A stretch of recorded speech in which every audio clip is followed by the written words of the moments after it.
Hapo hapo mama mkwe, unyonyeshaji wa mama kwa mtoto una faida nyingi, lakini mimi nitakupatia cha faida hizi mbili.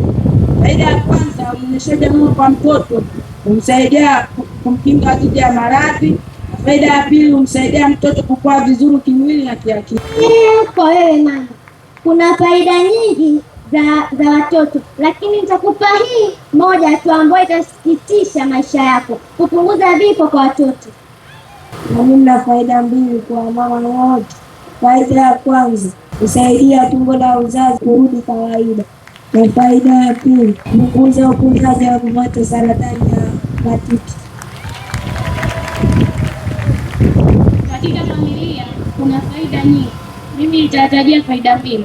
Faida ya kwanza, kupunguza gharama ya matibabu ya maradhi yanaweza kusababisha na uzalishaji mbadala, na faida ya pili, kupunguza kifo kwa wanawake kwa sababu hahitaji mtayarishi.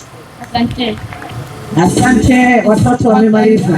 Klabu ya lishe Mwakidila tunasema mama anyonyeshe miezi 6 mfululizo bila kumpa kitu chochote mtoto, hata maji ya kunywa. Asanteni. Ongeza makofi kwa watoto wa Mwakidila hao.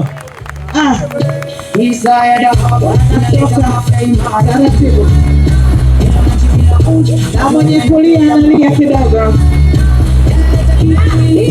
Lakini